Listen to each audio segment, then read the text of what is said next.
Pronto, então estamos iniciando aí mais uma monitoria do cursinho pré-ENEM de Biologia, realizada aí pelos universitários da UENG, do curso de Ciências Biológicas, tá? Também são bolsistas do PIBID, na nossa live de hoje, de quinta-feira, 8 de julho, tá? Então fiquem à vontade, meninas, agora a aula é com vocês, tá bom?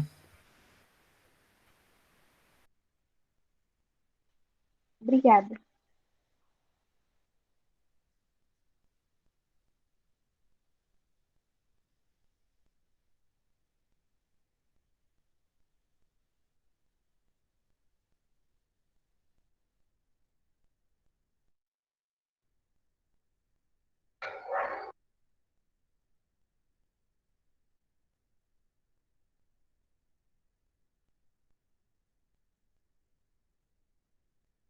Vocês estão tentando compartilhar o documento, alguma coisa?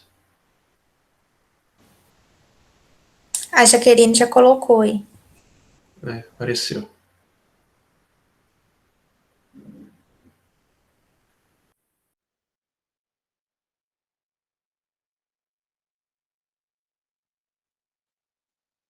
Então, vou começar explicando sobre o exercício número 1. Vou ler o exercício.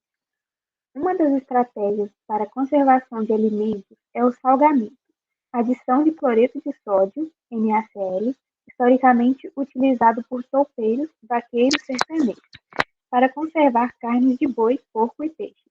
O que ocorre com as células presentes nos alimentos preservados com essa técnica? Eu coloquei a letra E. A grande concentração de sal no meio extracelular provoca a saída de água dentro dela.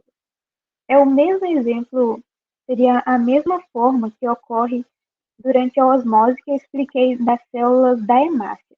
Eu não sei se vocês vão lembrar, eu deixei um slide com a hemácia e ela estava no meio hipertônico, ou seja, um meio mais concentrado. E nesse caso, a hemácia, ela meio que murchou, ela ficou bem pequenininha, ela perdeu água para o meio mais concentrado. Então, é o que acontece nesse caso, porque a técnica de salgamento, como já diz no próprio exercício, na própria alternativa, é uma grande concentração de sal no meio extracelular. Então, nesse caso, vai acontecer uma formação de ambiente hipertônico, de forma meio não natural, né? Vai começar a formar essa grande concentração no meio extracelular, então vai aumentar a pressão osmótica externa. E nesse caso vai promover a desidratação da célula, que é a perda de água, como está escrito, provoca a saída de água de dentro dela. Pode passar.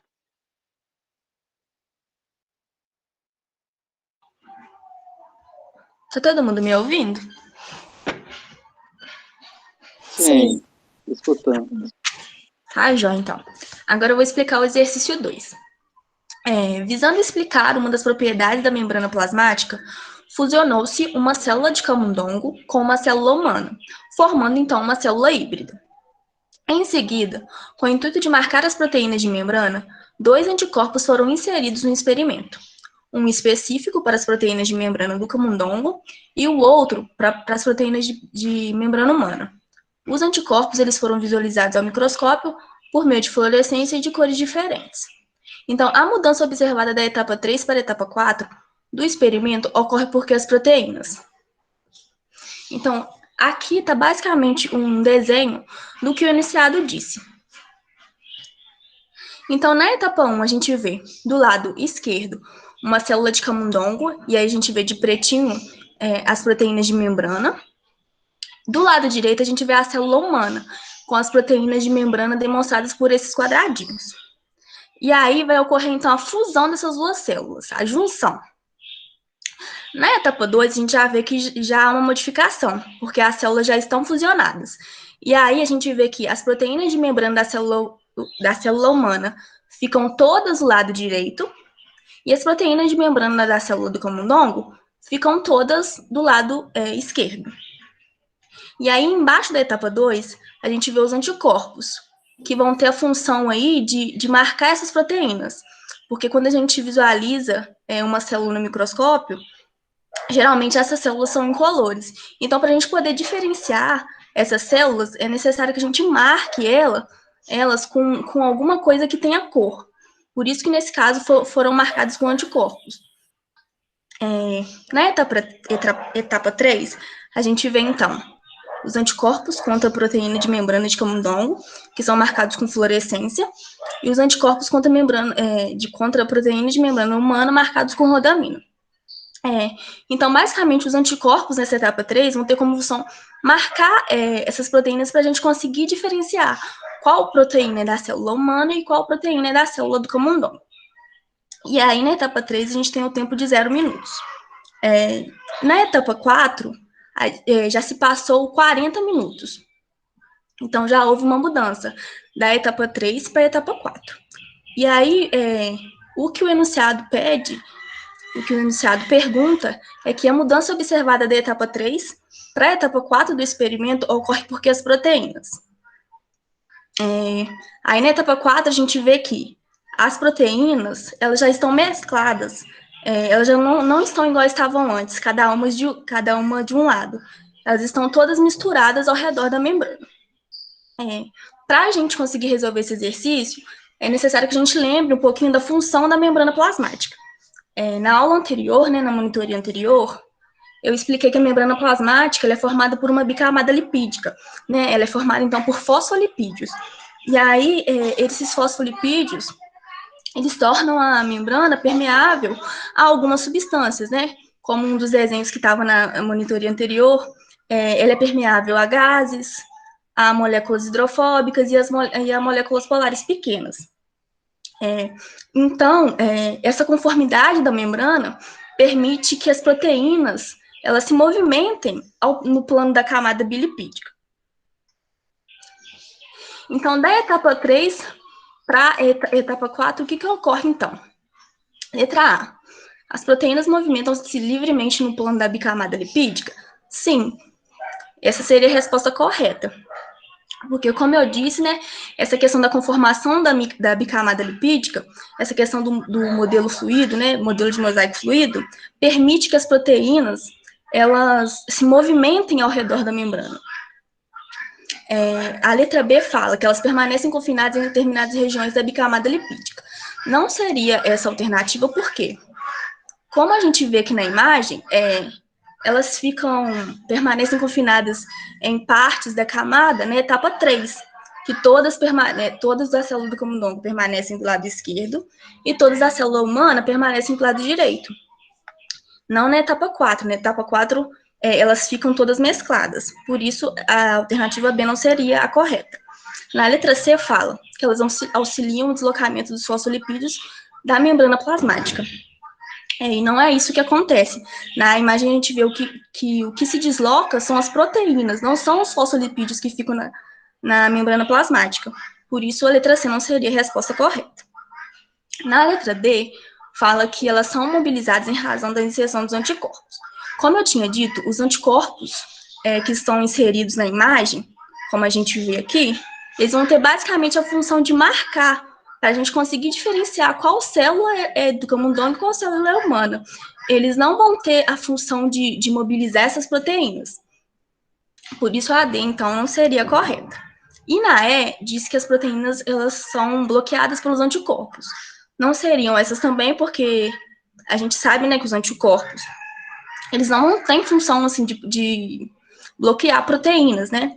Eles têm função de proteger o nosso organismo contra antígenos. Então, portanto, a alternativa correta dessa questão seria a letra A.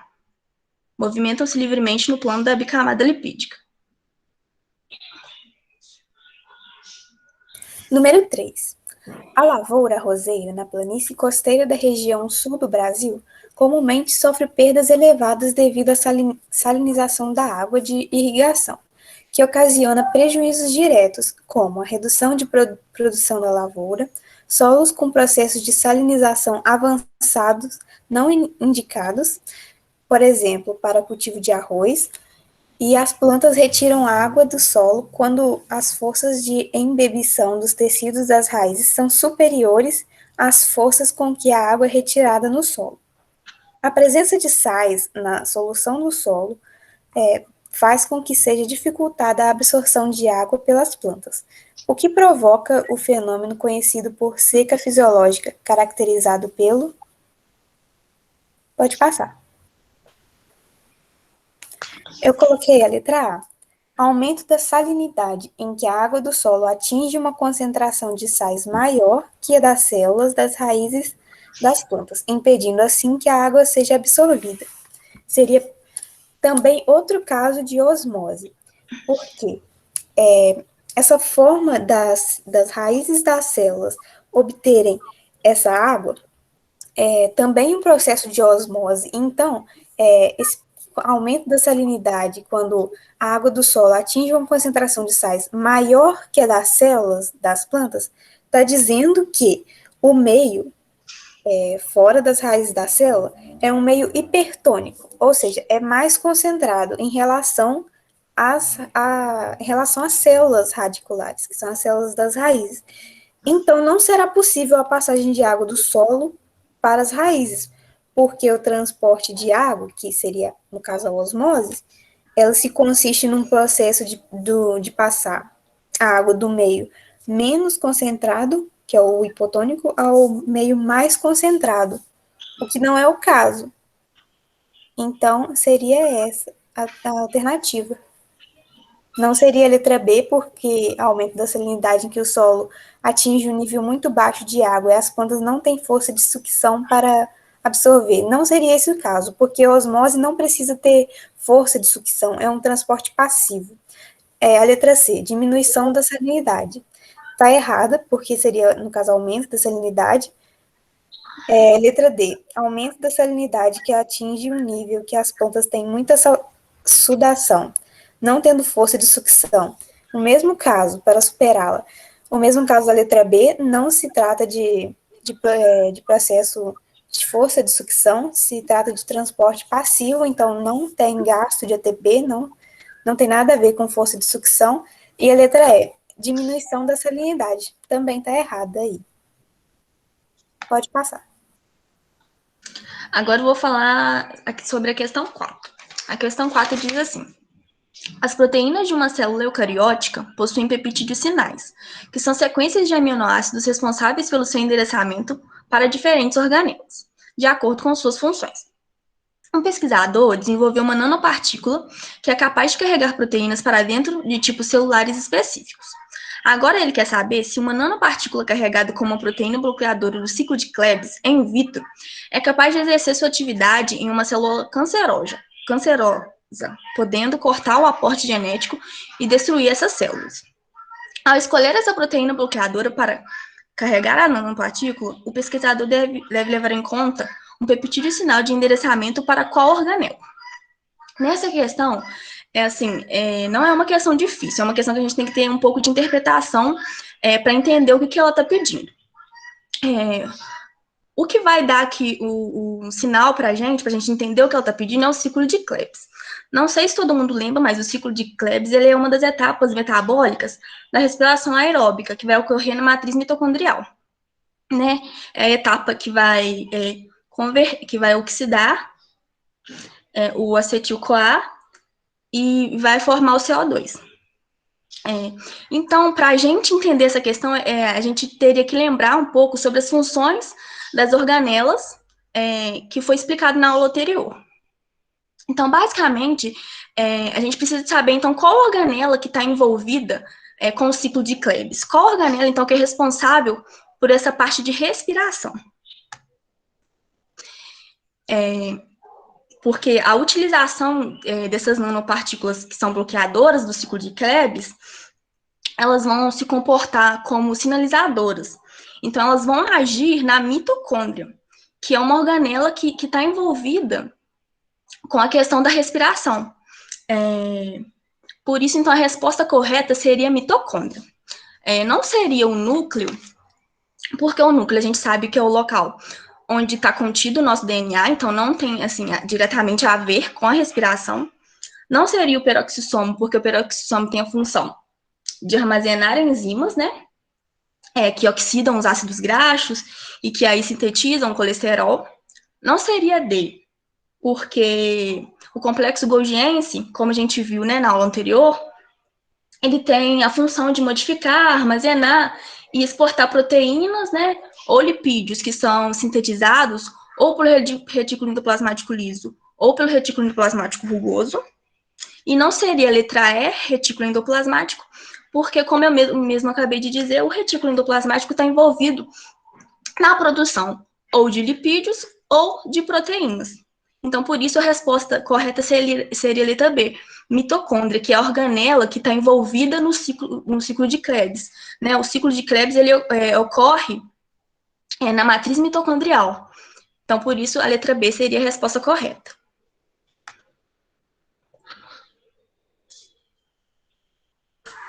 Agora eu vou explicar para vocês a questão 5.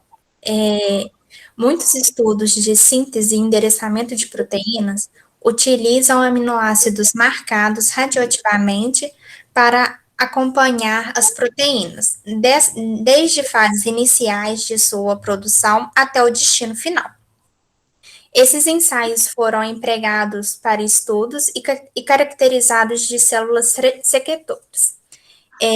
Após esses ensaios de radioatividade, qual gráfico representa a evolução temporal da produção de proteínas e sua localização de uma célula secretora?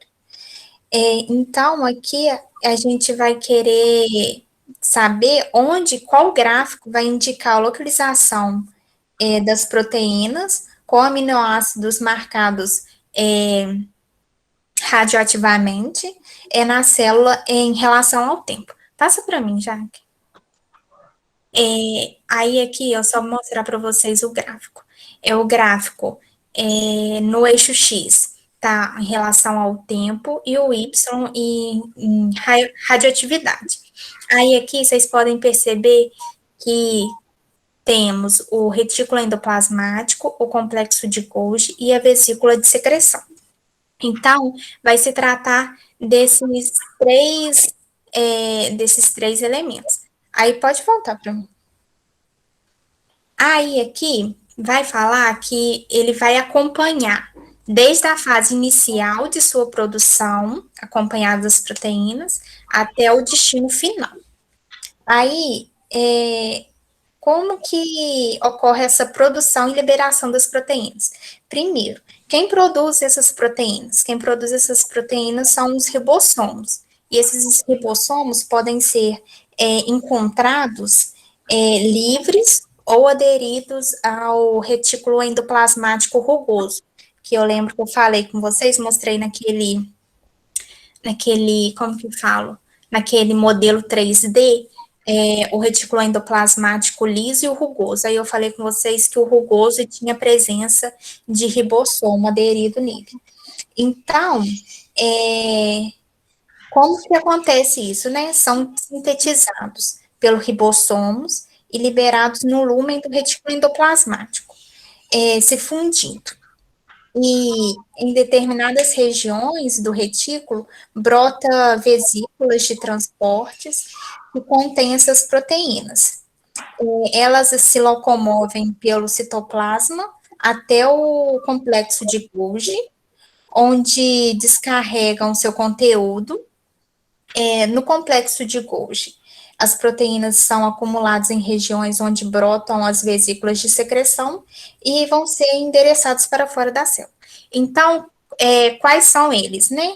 São o retículo endoplasmático, depois o complexo de Golgi e depois as vesículas de secreção. Pode passar para mim. No primeiro gráfico, a gente percebe que a gente tem que observar em 3 momentos. Em 5 minutos, quem vai estar acontecendo primeiro, nos 10 minutos depois, né? No segundo tempo.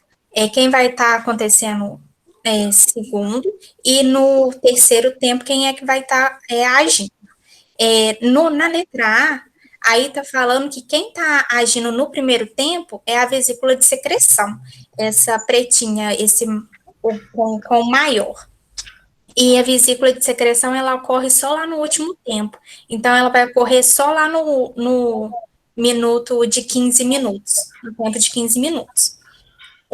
Então, na letra B, está falando que quem ocorre primeiro é o complexo de Golgi, falando que é no quinto tempo, não tem como ele receber as proteínas sem ter passado pelo retículo endoplasmático. Quem vai ter dado as proteínas para ele? Passa para mim. Na letra C é a resposta correta. A letra C, primeiro, ele vai estar atuando no retículo endoplasmático primeiro, no tempo de 5 minutos. Então, essas proteínas vão estar sendo sintetizadas. No segundo tempo, vai estar o complexo golgiense que vai estar atuando, que eles vão ter recebido essas proteínas e vão fazer um empacotamento que vão mandar para as vesículas de secreção, que vai ser o terceiro tempo, que aí mostra onde que está ocorrendo no terceiro tempo, né, a vesícula de secreção. Então, essa é a resposta correta. A letra D fala que o complexo de Golgi, ele está ocorrendo no primeiro tempo, não tem como eu falei, não tem como o complexo golgiense está ocorrendo primeiro antes do retículo endoplasmático, porque o retículo endoplasmático manda para o complexo de Golgi, então o retículo endoplasmático tem que ocorrer primeiro. Pode passar para mim. E na letra E, fala que o retículo endoplasmático está ocorrendo primeiro, no primeiro tempo, né, que elas vão ser sintetizadas e vão ser mandadas para o complexo de Golgi, só que aí está falando que vão ser mandadas para vesículas já de secreção. Então, essa não é a resposta também, a resposta correta é a letra C. Pode passar para mim. A questão 6. Segundo a teoria evolutiva mais aceita hoje, as mitocôndrias, organelas celulares responsáveis pela produção de ATP em células eucariotas, assim como os cloroplastos, teriam sido originados de procariontes ancestrais que foram incorporados por células mais complexas. Uma característica dessa mitocôndria que sustenta essa teoria essa teoria aí está falando da teoria da endossimbiose. Essa teoria, a gente pode falar que tem três tópicos. Primeiro, o cloroplasto e as mitocôndrias possuem dupla membrana, elas também possuem os seus próprios ribossomos, tanto o cloroplasto quanto a mitocôndria, e tanto as bactérias também. E também o cloroplasto e a mitocôndria possuem seus próprios DNA, que é parecido com a das bactérias, que é o DNA circular. Então, letra A, capacidade de produzir moléculas de ATP não entra nessa teoria. Letra B, presença de parede celular semelhantes de procariontes também não. Letra C, presença de membranas envolvendo e separando a matriz mitocondrial do citoplasma, aí não entra porque não fala que são duas, uma dupla camada, né, uma dupla membrana. Letra D, capacidade de autoduplicação dada por DNA circular próprio, semelhantes ao do bacteriano. Essa é a alternativa correta, porque, como eu falei na teoria, né, tem a membrana dupla, a presença do ribossomo, que é próprio, e o DNA circular, que é parecido também com a da bactéria. Então, essa é a resposta certa. E a letra E, presença de um sistema enzimático eficiente às reações químicas do metabolismo aeróbico. Essa também não é a resposta correta. Letra D, então. E por hoje foi só as correções.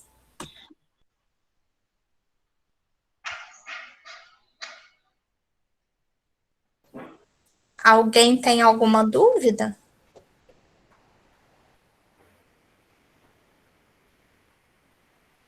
Maria, Tiago, né, fiquem abertos aí, tá no chat, ou quiser abrir o áudio para poder falar, tá? Com respeito à correção. Vocês estão livres agora para poder se comunicar. Eu vi o Roger comentando sobre o sal desidratar a carne igual no experimento da batata, é bem aquele experimento mesmo, porque por isso que chama osmose na batata, porque o sal desidrata a batata.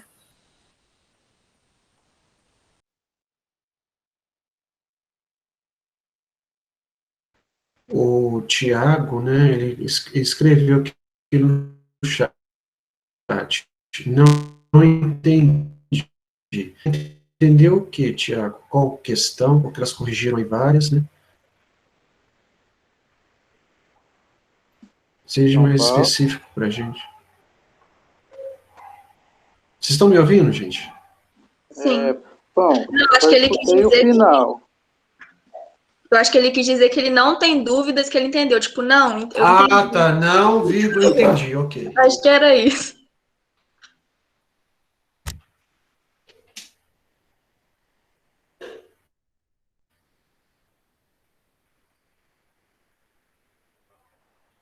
Então, gente, então vamos terminar nossa monitoria hoje, tá? Que hoje foi mais correção de exercícios aí, com relação ao conteúdo que elas passaram de citologia para vocês.